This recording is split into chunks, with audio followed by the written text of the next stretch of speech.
Sarah Mitchell had been flying helicopters for 15 years, but she had never experienced a day quite like this one. The morning started like any other at the regional hospital's helipad in downtown Seattle. The rain was coming down in sheets typical for a November day in the Pacific Northwest. Sarah was checking her aircraft when the emergency call came through on her radio. Medical transport needed immediately. The dispatcher's voice crackled through the static. "We have a critical patient at Mount Baker Hospital. Weather conditions are deteriorating rapidly." Sarah looked up at the dark clouds rolling in from the west. The wind was picking up, and visibility was dropping by the minute. These were exactly the kind of conditions that made helicopter flights dangerous. But she knew that someone's life was hanging in the balance. Within minutes, Sarah had her helicopter ready for takeoff. She had flown in worse weather before, though not by much. The flight to Mount Baker Hospital would take approximately 25 minutes in good conditions, but today it would take longer. Every minute counted when someone was fighting for their life. As Sarah lifted off from the helipad, she could feel the aircraft being pushed around by the strong winds. The rain was hitting the windscreen so hard that the wipers could barely keep up. She had to rely heavily on her instruments and years of experience to navigate through the storm. The radio crackled again. "Sarah, this is dispatch. We're getting reports that the weather is getting worse in your area. Are you able to continue safely?" Sarah glanced at her instruments and felt the helicopter shake as another gust of wind hit them. "I'm continuing," she replied firmly. "Someone needs our help." 20 minutes into the flight, Sarah could see the lights of Mount Baker Hospital through the rain and fog. The landing would be tricky in these conditions, but she had done difficult landings before. She began her descent, fighting against the wind that seemed determined to push her aircraft off course. The medical team was already waiting on the hospital's helipad when Sarah touched down. Through the rain, she could see them wheeling out a stretcher with someone lying on it. Even from a distance, Sarah could tell this was a serious case. The medical team moved with the kind of urgency that only came with life-or-death situations. Dr. Jennifer Walsh, the head of the medical team, ran toward the helicopter as soon as Sarah had shut down the engines. "Sarah, thank goodness you made it," she shouted over the noise of the wind and rain. "We have a situation here that's unlike anything I've seen in 20 years of medicine." Sarah helped the medical team load the patient into the helicopter. The person on the stretcher was completely covered with blankets, and Sarah couldn't see who it was. All she knew was that this person needed to get to the trauma center at Seattle General Hospital as quickly as possible. "What's the patient's condition?" Sarah asked as she prepared for takeoff. Dr. Walsh climbed into the helicopter alongside the stretcher. "It's complicated," she said, her voice tense. "I'll explain more once we're in the air, but right now we need to focus on getting there safely." As they lifted off from Mount Baker Hospital, the storm seemed to intensify even more. Sarah had to use all her concentration to keep the helicopter stable. The wind was now gusting up to 40 miles per hour, and the rain was coming down so hard that it sounded like hail hitting the aircraft. During the flight back to Seattle, Dr. Walsh worked continuously on the patient. Sarah could hear medical equipment beeping and the doctor speaking in urgent, hushed tones. Whatever was happening back there, it was serious enough to require constant medical attention. "How much longer until we reach Seattle General?" Dr. Walsh called out over the noise of the helicopter. Sarah checked her instruments and calculated their position. "About 15 minutes, maybe less if this headwind dies down." But the headwind wasn't dying down. If anything, it was getting stronger. Sarah found herself having to fight the controls just to keep them moving in the right direction. She had flown in many storms before, but this one was testing every skill she had learned over her career. As they approached Seattle, Sarah could see that the weather was just as bad in the city. The lights below were barely visible through the rain and fog. Landing at the hospital would require perfect timing and steady hands. "Sarah," Dr. Walsh called out, "I need you to know that when we land, there's going to be a lot of attention focused on this patient. The media might be there, and there will definitely be extra security." Sarah was puzzled by this comment. In all her years of medical transport, she had never had a patient that required media attention or extra security. "Can you tell me what's going on?" she asked. "I'll explain everything once we're safely on the ground," Dr. Walsh replied. "Right now, just focus on getting us there." Sarah could see the lights of Seattle General Hospital ahead of them. The helipad was clearly marked, and she could see the medical team already waiting for their arrival. But she also noticed something unusual. There seemed to be more people than normal gathered around the landing area. As Sarah began her final approach, fighting against the wind and rain, she had no idea that she was about to become part of a story that would make headlines across the country. The person lying on the stretcher behind her was not just any patient. This was someone whose identity would shock everyone who learned about it. The helicopter touched down on the helipad with a slight bump, the wind making the final moments of the landing more challenging than usual. Sarah quickly shut down the engines as the medical team rushed toward the aircraft. "Great job, Sarah," Dr. Walsh said as she prepared to move the patient. "What you did today, flying in these conditions, probably saved a life." As the medical team carefully removed the stretcher from the helicopter, Sarah finally got a glimpse of the patient's face. What she saw made her catch her breath in surprise. She recognized this person immediately, but it seemed impossible that they would be here in her helicopter fighting for their life. Sarah's hands were still shaking from the difficult flight as she watched the medical team rush the stretcher into the hospital.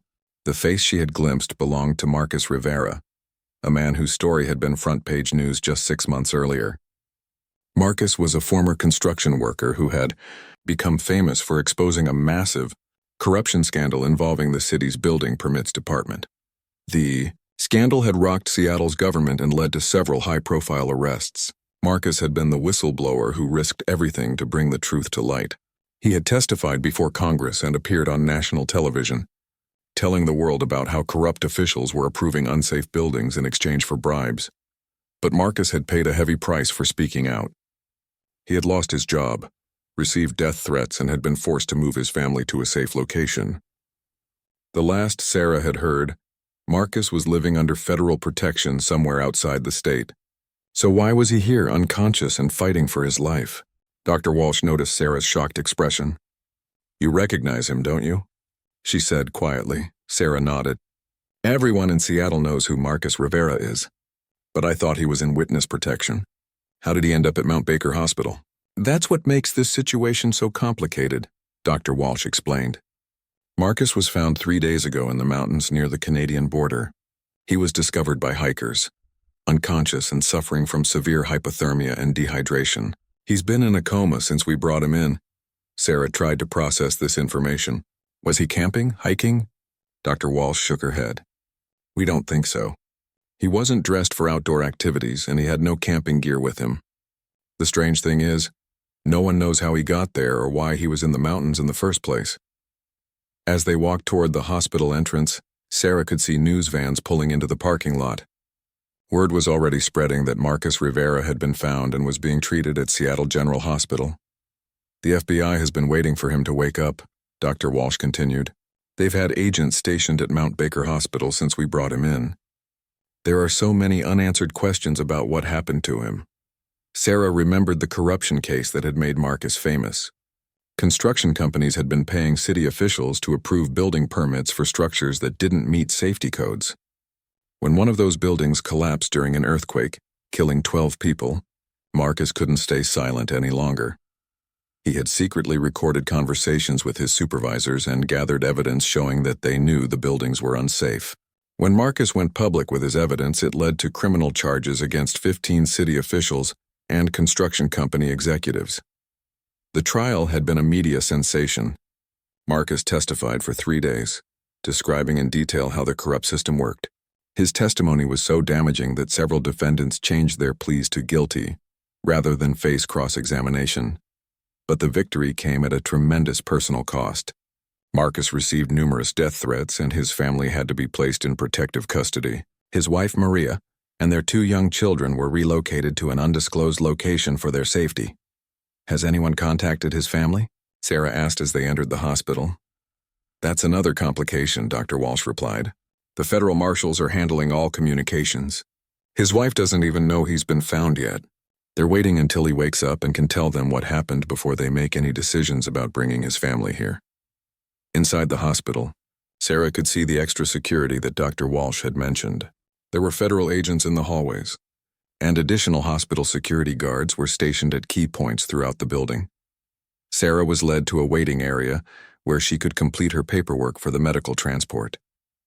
As she filled out the required forms, she couldn't stop thinking about Marcus and how he had ended up alone in the mountains. Agent Patricia Coleman from the FBI approached Sarah as she was finishing her paperwork. Ms. Mitchell, I'm Agent Coleman. I understand you transported Mr. Rivera from Mount Baker Hospital. Sarah nodded. That's right. Is he going to be okay? The doctors are optimistic, but he's still in critical condition, Agent Coleman explained. I need to ask you some questions about the transport. Did Dr. Walsh or anyone else mention anything unusual about Mr. Rivera's condition or how he was found? Sarah recounted what Dr. Walsh had told her about Marcus being discovered by hikers in the mountains. She said he wasn't dressed for outdoor activities and had no camping gear. That does seem strange. Agent Coleman took notes as Sarah spoke. Did you notice anything unusual during the flight? Any problems with communications or unexpected changes in the flight plan? The only unusual thing was the weather, Sarah replied.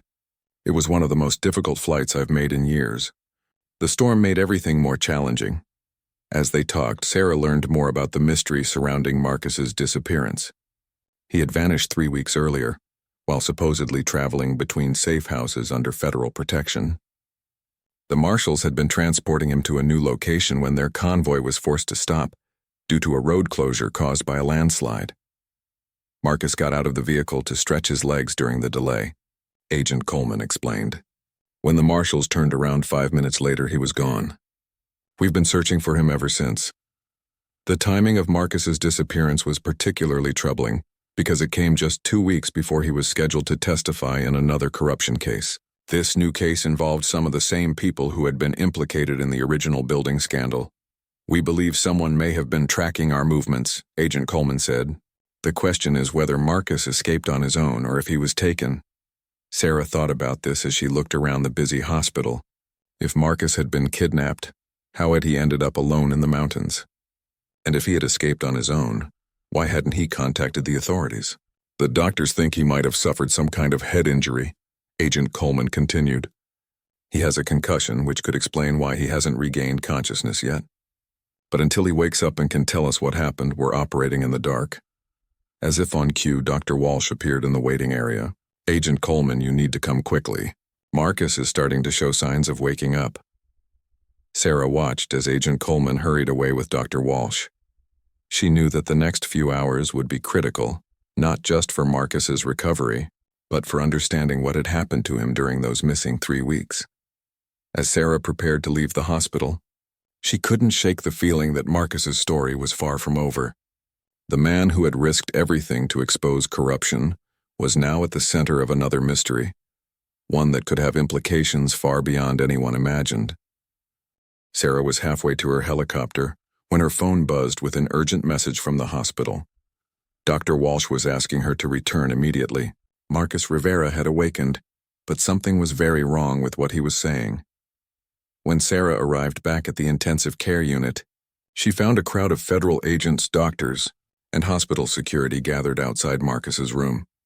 Through the window, she could see Marcus sitting up in bed, apparently alert and talking, but the expressions on everyone's faces suggested that his words were causing serious concern. Agent Coleman pulled Sarah aside. We need your help, she said urgently. Marcus is awake and talking, but he's saying things that don't make sense. He keeps asking for you specifically. For me? But he doesn't even know who I am, Sarah replied, confused. That's what's strange. He knows your name. He knows you flew the helicopter, and he's insisting that he needs to tell you something important. He won't talk to any of us until he speaks with you first. Dr. Walsh joined them, looking puzzled. From a medical standpoint, Marcus appears to be mentally clear. His memory seems intact, and he's answering most questions correctly. But he's absolutely adamant that he will only discuss what happened to him after he talks to Sarah. Sarah looked through the window at Marcus. He appeared much better than the unconscious man she had transported just hours earlier. His eyes were alert, and he was gesturing as he spoke to the nurse checking his vital signs. Why would he want to talk to me? Sarah wondered aloud. Agent Coleman showed Sarah a piece of paper. He wrote this down when we told him you had left. The paper had Sarah's full name written in shaky handwriting, along with the words, she needs to know the truth first. Against her better judgment, Sarah agreed to speak with Marcus. As she entered his hospital room, followed by Agent Coleman and Dr. Walsh, Marcus's face showed visible relief. Sarah Mitchell, he said, his voice hoarse but clear. Thank you for coming back. I know this must seem crazy, but I need to tell you something before I tell anyone else. Sarah pulled a chair close to his bed. Marcus, I'm just the pilot who brought you here. I don't understand why you want to talk to me specifically. Marcus looked around the room at the federal agents and medical staff. Because you're the only person in this room who doesn't have a stake in what I'm about to reveal. And because what I learned while I was missing could put you in danger too. The room fell silent. Agent Coleman stepped forward. Marcus, if you're in danger, we need to know immediately so we can protect you. Marcus shook his head. The danger isn't just to me anymore. It's to anyone who knows the truth about why I disappeared. He turned back to Sarah. 3 weeks ago, I wasn't kidnapped. I escaped on purpose. This revelation sent a buzz of whispered conversations around the room. Agent Coleman stepped closer to the bed. What do you mean you escaped on purpose? We've been searching for you. Your family has been worried sick. I had to disappear, Marcus explained. The night before I vanished, I received a phone call at the safe house. The caller knew details about the new case I was supposed to testify in. Details that only the FBI and the prosecutor's office should have known. Agent Coleman's expression grew serious. What kind of details? Marcus looked directly at Sarah as he answered. The caller knew about evidence I hadn't shared with anyone yet. He knew about documents I had hidden before I entered witness protection. Documents that proved the corruption case was much bigger than anyone realized. Sarah felt a chill run down her spine. What did the documents prove? They proved that the building corruption wasn't just about local officials taking bribes, Marcus said. It was part of a money laundering operation that involved federal contracts and national security projects. Some of the unsafe buildings that were approved were government facilities. The room erupted in concerned voices as agents began asking rapid-fire questions, but Marcus held up his hand to silence them. I'm not finished. The person who called me that night told me that there was a plan to eliminate me before I could testify about these documents. They said someone inside the Federal Protection Program was feeding information to the people I was supposed to testify against. Agent Coleman looked stunned. Are you saying there's a leak in the Marshal Service? I'm saying there's a leak somewhere in the federal system, Marcus replied. And that leak knows I have evidence that could bring down people in positions of real power. That's why I had to disappear on my own. Sarah was trying to process all of this information. But why are you telling me this? What does any of this have to do with me? Marcus turned to face her fully. Because during the 3 weeks I was hiding, I learned that they've been monitoring everyone who has had contact with me. That includes you, Sarah. Your phone has been tapped, your flight records have been accessed, and your home has been under surveillance. Sarah felt her heart skip a beat. That's impossible. I just met you today. You met me today, but they've been tracking me for weeks, Marcus explained. They knew I would eventually need medical transport, and they've been monitoring all the helicopter pilots in the region. The fact that you flew me here today means you're now part of this whether you want to be or not. Dr. Walsh spoke up. Marcus, you've been through a serious trauma. Are you certain these aren't paranoid thoughts brought on by your head injury? Marcus pointed to his bedside table. Check my jacket pocket. I kept a record of everything I observed while I was hiding. Agent Coleman retrieved Marcus's jacket and found a small notebook wrapped in plastic. As she flipped through the pages, her expression grew increasingly grave. There are license plate numbers here, she said. Surveillance schedules. Photos of federal vehicles. She looked up at Marcus. How did you get this information? I spent 3 weeks living in the wilderness, but I wasn't just surviving, Marcus explained. I was watching. I found a spot where I could observe the safe house where they thought I was hiding. I watched federal agents come and go, but I also watched other cars that shouldn't have been there. Marcus described how he had survived in the mountains, moving from one hiding spot to another, always staying close enough to civilization to observe but far enough away to remain hidden. He had been planning to contact the authorities when the weather turned severe and he became disoriented. I was trying to get back to a road when the storm hit, he said.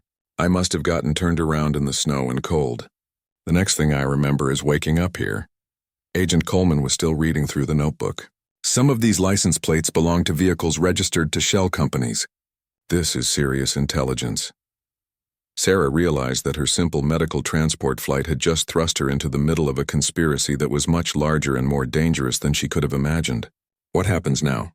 She asked. Marcus looked at her with an expression of both gratitude and concern. Now we have to figure out who we can trust, and we have to make sure that the people trying to silence me don't succeed in silencing you too. As if to emphasize his point, Agent Coleman's phone rang. After a brief conversation, she hung up with a troubled expression. That was headquarters. Someone has been asking questions about the pilot who transported Marcus Rivera today. They want to know everything about Sarah Mitchell. The hospital room fell silent as everyone processed Agent Coleman's words. Someone was already investigating Sarah, and it had been less than 4 hours since she had landed with Marcus. The speed of the inquiry suggested that people had been waiting for exactly this moment. Who was asking the questions? Dr. Walsh asked, her medical training making her focus on practical details. Agent Coleman checked her notes from the phone call.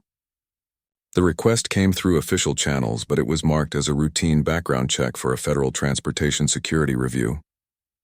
The problem is there's no scheduled review happening right now. Sarah felt her stomach drop. What kind of questions were they asking? Complete background information. Employment history, flight records, family members, current address, Agent Coleman listed. Everything someone would need to build a complete profile of your life. Marcus struggled to sit up straighter in his hospital bed. This is exactly what I was afraid of. Sarah, you need to understand that these people don't just threaten their targets. They systematically gather information about everyone connected to their targets. But I'm not connected to anything, Sarah protested. I'm just a pilot who answered an emergency call. You're connected now, Marcus said grimly. The moment you transported me, you became part of their problem. They can't risk that I might have told you something during the flight. Agent Coleman was making notes rapidly. We need to establish a protection protocol immediately. Sarah, do you live alone? Yes, I have an apartment downtown, Sarah replied, her mind racing with the implications of what was happening to her normal life. Do you have family in the area? Anyone who might be used to get to you? Sarah thought about her sister Jenny, who lived across town with her 2 young children. My sister and her kids live in Seattle. Are you saying they could be in danger too? We can't take any chances, Agent Coleman said. I'm going to arrange for protective surveillance for your family members while we figure out exactly what we're dealing with. Dr. Walsh had been quietly observing the conversation, but now she spoke up with obvious concern. Agent Coleman, this patient needs rest and continued medical observation. This level of stress could interfere with his recovery. I understand, Doctor. But Marcus has information that could be crucial to national security, Agent Coleman replied. We need to know everything he learned while he was missing. Marcus looked exhausted, but he continued talking. The documents I hid before entering witness protection contain evidence of a conspiracy that goes back 5 years. The building permit corruption was just the beginning. The same network has been involved in approving contracts for military construction projects. Sarah tried to follow the complex web of corruption that Marcus was describing. Military construction? You mean like army bases? Military bases, naval facilities, Air Force installations, Marcus confirmed. The same companies that were building unsafe civilian buildings were also getting contracts to build critical defense infrastructure. And they were using the same substandard materials and methods. The implications of this revelation were staggering. If military installations had been built with compromised structural integrity, it could affect national security on multiple levels. Agent Coleman was typing rapidly on her phone, apparently sending urgent messages to her superiors. Marcus, where did you hide these documents? That's the problem, Marcus replied. I hid them in a place that seemed safe 3 weeks ago, but now I'm not sure who I can trust to retrieve them. We can arrange for a recovery team, Agent Coleman offered. Marcus shook his head. The documents are hidden in a safety deposit box at a bank downtown, but the bank manager is someone who was mentioned in some of the conversations I recorded. I'm not sure if the bank is compromised. Sarah had been listening to all of this with growing amazement and fear. Her simple life as a medical transport pilot was becoming complicated in ways she could never have imagined. There's something else, Marcus continued, looking directly at Sarah. During the weeks I was hiding, I observed meetings between people who shouldn't have been meeting. Federal agents were having private conversations with some of the same people who are supposed to be under investigation. Do you have names? Agent Coleman asked. Marcus nodded toward his notebook. Everything is documented in there. Photos, license plates, times, and locations of meetings. But here's what really concerns me. Some of those meetings took place at locations that were supposed to be secure federal facilities. Dr. Walsh checked Marcus's vital signs and frowned at his elevated heart rate. I really think we need to let him rest now. This conversation is putting too much stress on his system. But Marcus wasn't finished. Sarah, there's one more thing you need to know. The reason they're investigating you so quickly is because they think I might have given you something during the flight. A document, a recording, something that could be evidence. But you were unconscious the entire flight, Sarah pointed out. They don't know that, Marcus explained. For all they know, I could have been conscious enough to hand you something or tell you where the documents are hidden. Agent Coleman looked up from her phone. I just received confirmation that someone has requested surveillance footage from the hospital's security cameras. They want to see everything from your landing until now. Sarah realized that her every move was being watched and analyzed by people who saw her as a potential threat. What am I supposed to do? I can't just disappear like Marcus did. You're not going to disappear, Agent Coleman assured her. But we are going to have to be very careful about how we handle this situation. Your safety and Marcus's safety are both at risk. Dr. Walsh made a decision. That's enough for now. My patient needs rest, and frankly, all of you need time to process this information properly. I'm calling an end to this meeting. As the group prepared to leave Marcus's room, he called out to Sarah one more time. Sarah, I want you to know that I never intended for you to get involved in this. But now that you are involved, I promise I'll do everything I can to make sure you stay safe. Sarah looked back at Marcus, seeing not just a whistleblower or a conspiracy target, but a man who had sacrificed everything to expose the truth. Marcus, what you did coming forward about the corruption, that took real courage. Courage doesn't feel like courage when you're living through it, Marcus replied. It just feels like doing what you have to do because staying silent would be worse. As Sarah left the hospital room, Agent Coleman walked with her toward the elevator. Sarah, I know this is overwhelming, but I need you to understand how serious this situation is. Until we can determine who we can trust within the federal system, you're going to need protection. The elevator doors opened and Sarah stepped inside, her mind spinning with questions about how her life had changed so dramatically in just one day.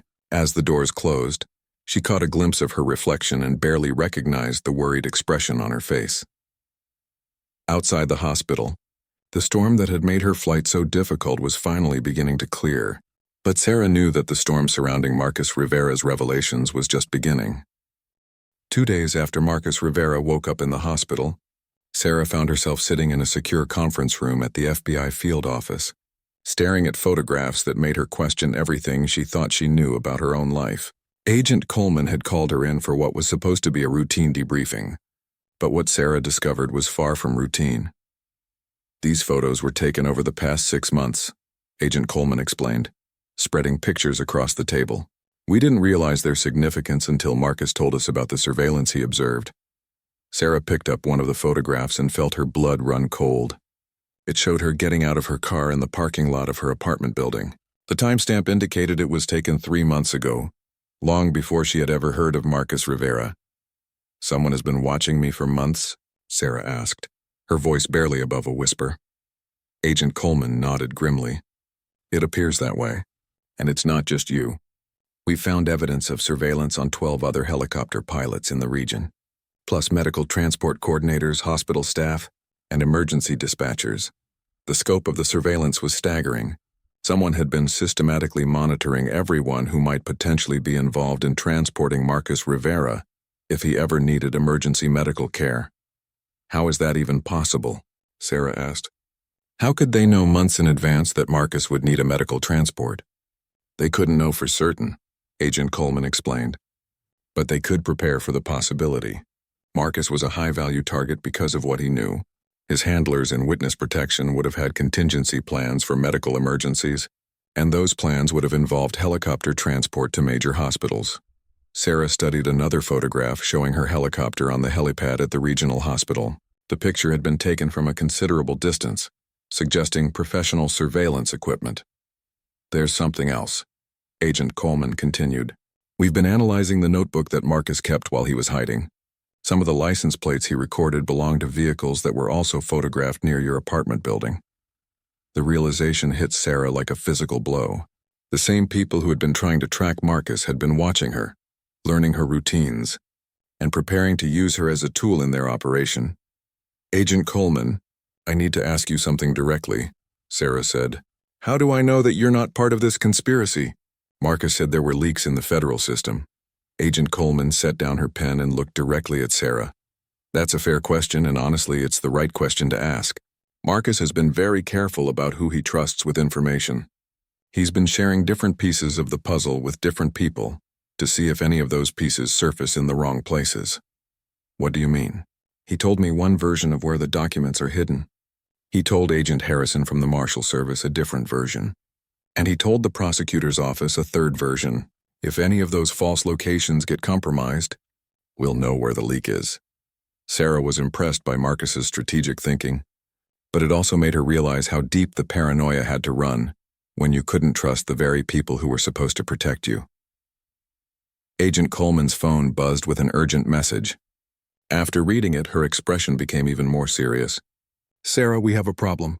Someone just attempted to access your employment records at the helicopter service." "What kind of access?" "They were looking for your flight schedules, maintenance records for your aircraft, and contact information for your emergency backup pilots. This happened less than an hour ago." Sarah felt a growing sense of urgency. "Agent Coleman, I think I need to contact my sister and make sure she's safe." "We've already arranged protection for your family," Agent Coleman assured her. "But there's something else we need to discuss. Marcus wants to retrieve those documents himself, and he's asking for your help." "My help? What could I possibly do?" Agent Coleman pulled out a map of downtown Seattle. "The safety deposit box is located in a bank that's right across the street from the hospital's secondary helipad. Marcus thinks that if you flew him there, it would look like a routine medical transport rather than a federal operation." Sarah studied the map. The logistics would be challenging, but not impossible. "When does he want to do this?" "Tonight. He's being discharged from the hospital this evening, officially into federal custody for his own protection. But instead of going to a safe house, he wants to make this detour first." The plan was risky, but Sarah could see the logic. A medical helicopter landing at a hospital helipad would attract much less attention than a convoy of federal vehicles stopping at a bank. "What about the bank manager you mentioned? The one who might be compromised?" "We've been investigating him. His name is David Chen, and he's been the manager of that branch for 8 years. On the surface, he appears clean, but Marcus recorded a conversation that suggests Chen was taking payments to provide information about certain account holders. Agent Coleman showed Sarah a transcript of the recorded conversation. Reading it, Sarah could see that Chen had been providing details about bank customers to people who had no legitimate reason to have that information. If Chen is compromised, won't he alert someone when Marcus shows up to access his safety deposit box? "That's why we need to be smart about this," Agent Coleman explained. "Marcus has been thinking about this problem for 3 weeks. He has a plan that doesn't involve Chen knowing what's really happening." Before Agent Coleman could explain Marcus's plan, her phone rang. After a brief conversation, she hung up with a troubled expression. "That was the hospital. Marcus is asking to speak with you again. He says it's urgent." 20 minutes later, Sarah was back in Marcus's hospital room. He looked much better than he had 2 days earlier, but there was an intensity in his eyes that hadn't been there before. "Sarah, I need to tell you something that I didn't say in front of the other agents," Marcus began. "The documents I hid contain evidence that goes beyond corruption and money laundering. They prove that some of the unsafe buildings that were approved were deliberately sabotaged." Sarah felt a chill run down her spine. "Sabotaged? What do you mean?" "I mean that some of the structural failures weren't accidents caused by shoddy construction. They were intentional weakening of critical support structures. Someone wanted those buildings to fail. The implications of this revelation were terrifying." "Are you saying that someone was planning to cause building collapses?" Marcus nodded. "The building that collapsed during the earthquake, the one that killed 12 people? I have evidence that suggests the collapse wasn't just due to substandard construction. Someone had deliberately weakened key structural elements." Sarah sat down heavily in the chair beside Marcus's bed. "That's not just corruption or fraud. That's mass murder. And it gets worse," Marcus continued. "The same methods that were used to sabotage civilian buildings have been used on some military installations. If someone wanted to compromise our national defense infrastructure, they now have the knowledge and access to do it." The scope of the conspiracy was beyond anything Sarah had imagined. This wasn't just about city officials taking bribes. This was about a systematic attack on both civilian and military infrastructure. "Marcus, why are you telling me this instead of Agent Coleman?" Marcus looked toward the door to make sure no one was listening. "Because I'm not certain that Agent Coleman's communications are secure. I think someone is monitoring federal law enforcement communications, which means anything I tell her might be compromised. Sarah realized that Marcus was placing an enormous amount of trust in her. What do you need me to do? I need you to help me get those documents tonight. But more than that, I need you to be my backup plan. If something happens to me, you're the only person who will know the complete truth about what we're facing. The night flight to retrieve Marcus's documents was scheduled for 9 p.m., but by 8:30, Sarah knew something was wrong. Agent Coleman had called 3 times in the past hour, each time with a different excuse for why the mission needed to be delayed. Marcus, who was supposed to be discharged and ready for transport, was still in his hospital room, and the delay was making him increasingly nervous. "They're stalling," Marcus told Sarah when she arrived at the hospital. "Someone doesn't want us to get those documents tonight." Sarah looked around the hospital room, which seemed to have more federal agents than medical staff. "What makes you think they're stalling deliberately?" Marcus pointed to his discharge papers, which had been ready since 6 p.m. "Dr. Walsh signed my release 3 hours ago. Agent Coleman keeps saying there are last-minute security concerns, but she won't specify what those concerns are." As if summoned by their conversation, Agent Coleman appeared in the doorway. "Sarah, we need to talk privately." In the hallway outside Marcus's room, Agent Coleman's expression was tense. "We've received intelligence that suggests tonight's operation may be compromised. Someone has been asking questions about helicopter activity in the downtown area." "What kind of questions?" Sarah asked. "Flight plans, landing permissions, fuel requirements?" "The requests came through official channels, but they're not connected to any legitimate law enforcement operation that we know of." Sarah felt the familiar knot of anxiety in her stomach that had become constant over the past few days. "So what does that mean for tonight?" "It means we might be walking into a trap," Agent Coleman replied. "If someone knows we're planning to retrieve the documents tonight, they'll be ready for us." Back in Marcus's room, Sarah repeated Agent Coleman's concerns. Marcus listened carefully, then shook his head. "This is exactly what I was afraid of," he said. "The longer we wait, the more time they have to prepare countermeasures. If we don't get those documents tonight, we may never get them. But if it's a trap, we could be putting ourselves in serious danger," Sarah pointed out. Marcus was quiet for a moment. Then he made a decision that surprised everyone. "Sarah, I want you to go to the bank without me." "What?" "That's not the plan. You're the only one who can access the safety deposit box." "Actually, that's not true," Marcus said. He pulled out a small key and a folded piece of paper. "I prepared for this possibility. This key will open the box, and this paper gives you legal authority to access it on my behalf." Sarah looked at the documents. They appeared to be legitimate legal papers, notarized and signed by Marcus. "When did you have time to prepare these?" "I've been planning for contingencies ever since I first decided to come forward about the corruption," Marcus explained. "I knew there was a chance I might not be able to retrieve the documents myself." Agent Coleman had returned and overheard the conversation. "Marcus, that's not how safety deposit box access works. The bank will require multiple forms of identification and verification." Marcus smiled for the first time since Sarah had met him. "Agent Coleman, you're thinking like a law enforcement officer." "I'm thinking like someone who has been planning this for over a year." Marcus explained that he had spent months establishing a complex but legal arrangement with the bank. Sarah was listed as an authorized representative with full access to the safety deposit box. The paperwork had been filed 6 months earlier, long before Marcus had entered witness protection. "You mean you've been planning this since before you testified in the original corruption case?" Sarah asked. "I knew that testifying would make me a target," Marcus replied. "I also knew that there was more corruption to expose. I had to make sure that if something happened to me, the evidence would still be available." Agent Coleman studied the legal documents. "This appears to be legitimate, but it's still extremely risky. If someone is watching the bank, they'll see Sarah go in. That's why we're going to use a different approach," Marcus said.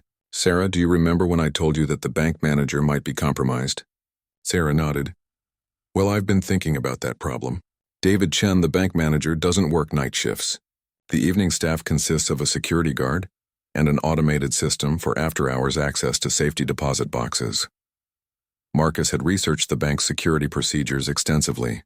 Customers with proper authorization could access their safety deposit boxes 24 hours a day using an automated system that required a key, a PIN code, and biometric verification.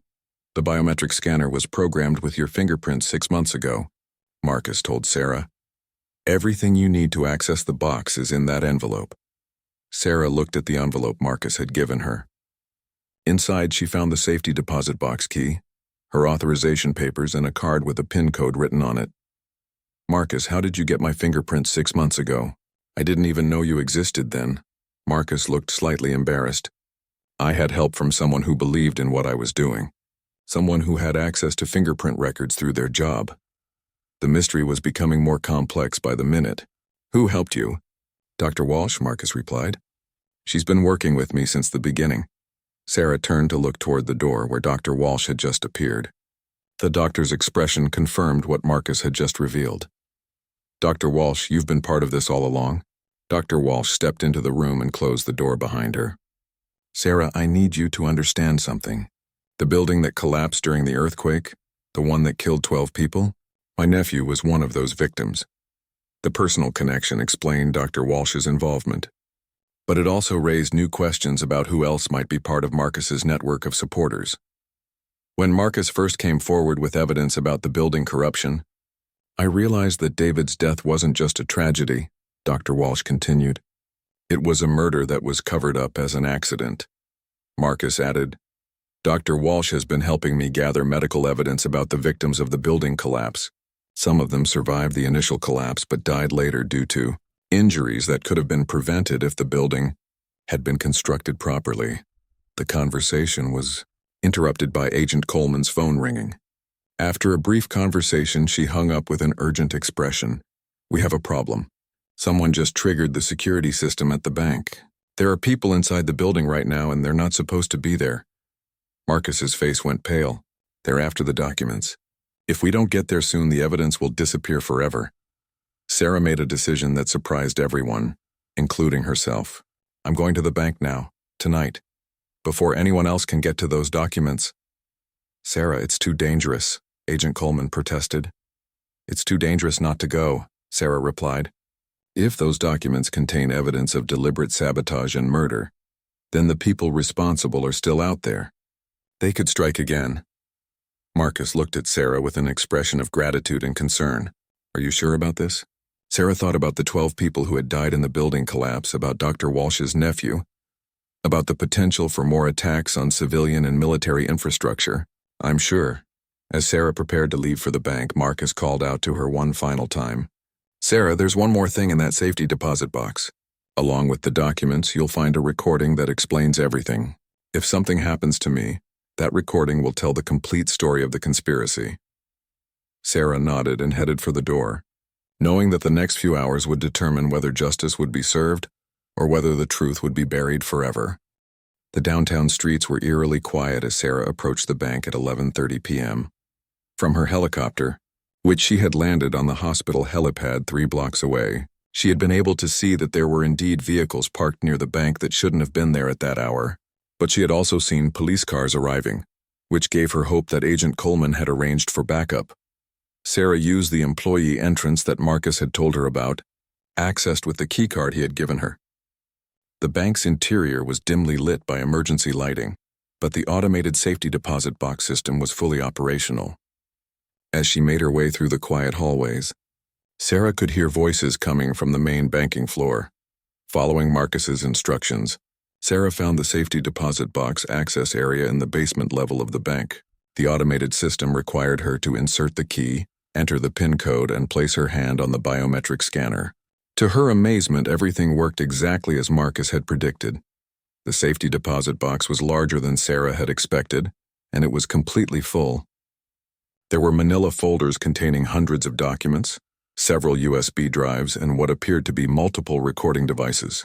At the very top of the box was a sealed envelope with Sarah's name written on it in Marcus's handwriting. Sarah opened the envelope and found a letter that explained everything she needed to know. Sarah, if you are reading this, it means that the situation has become critical, and you are the only person who can ensure that the truth comes to light. The documents in this box contain evidence of a conspiracy that has been operating for over 5 years. The conspiracy involves construction companies, city officials, federal contractors, and members of law enforcement. The letter went on to explain that the building collapse that had killed 12 people was just the beginning. The same network had been systematically weakening infrastructure projects across the country, creating vulnerabilities that could be exploited in times of crisis or war.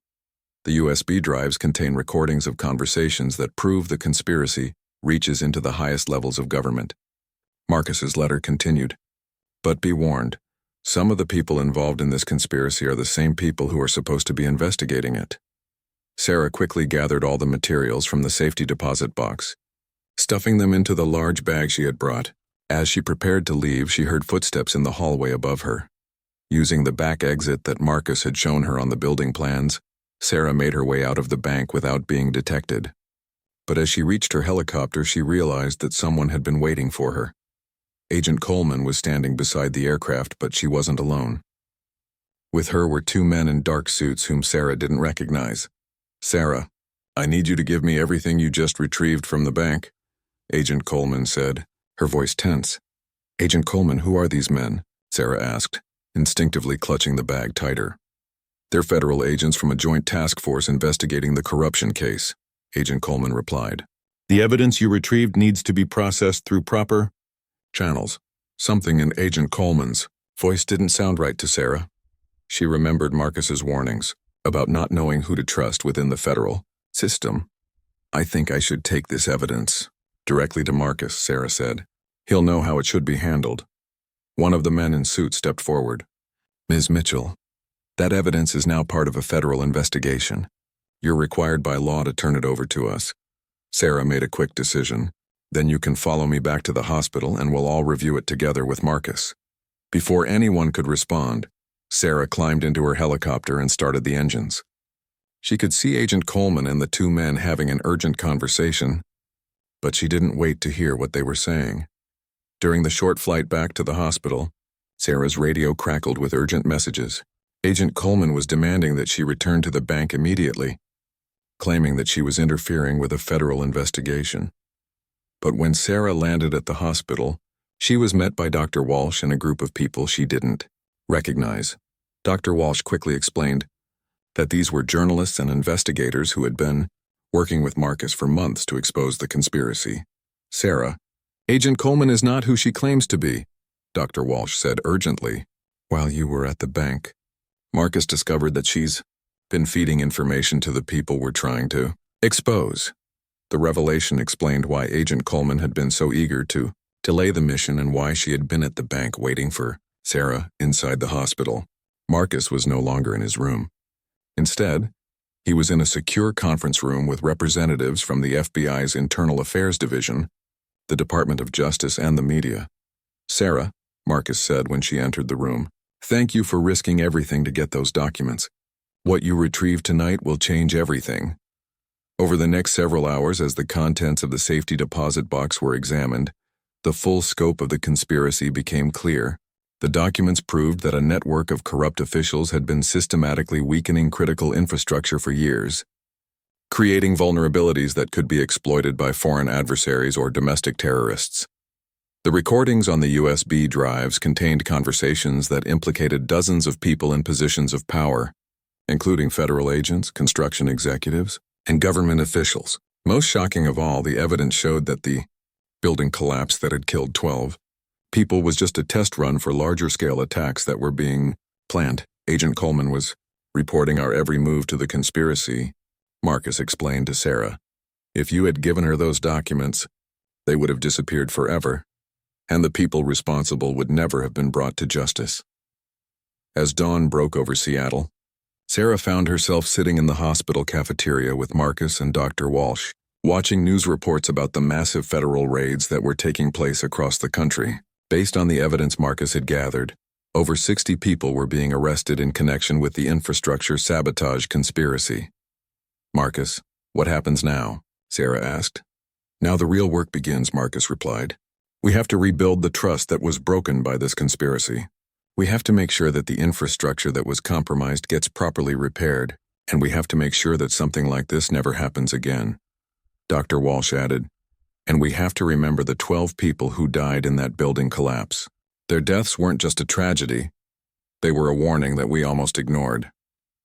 3 months later, Sarah received a letter from Marcus, who was finally able to reunite with his family under a new identity and protection program. The letter thanked her for her courage and let her know that the evidence she had retrieved had led to criminal convictions for over 40 people involved in the conspiracy. The letter also contained a news clipping about a new federal program to inspect and repair critical infrastructure that had been compromised by the conspiracy. The program was being funded by the assets seized from the convicted conspirators. Sarah returned to her job as a medical transport pilot, but she never forgot the lesson she had learned during those intense few days. Sometimes ordinary people find themselves in extraordinary circumstances, and the choices they make can affect the lives of countless others. The simple decision to answer an emergency call on a stormy November day had led Sarah into the middle of a conspiracy that threatened national security, but it had also given her the opportunity to help expose the truth and ensure that justice was served. As Sarah looked out the window of her helicopter during a routine medical transport flight, she thought about Marcus Rivera and the courage it had taken for him to speak out against corruption, even when it meant risking everything he cared about. His story had shown her that sometimes the most important thing a person can do is simply refuse to stay silent when they witness injustice. The passenger in her helicopter that day was just a routine medical transport, but Sarah had learned that every flight, every passenger, and every decision had the potential to change lives in ways she could never predict. The experience had taught her that being the last person off the chopper sometimes meant being the first person to stand up for what was right.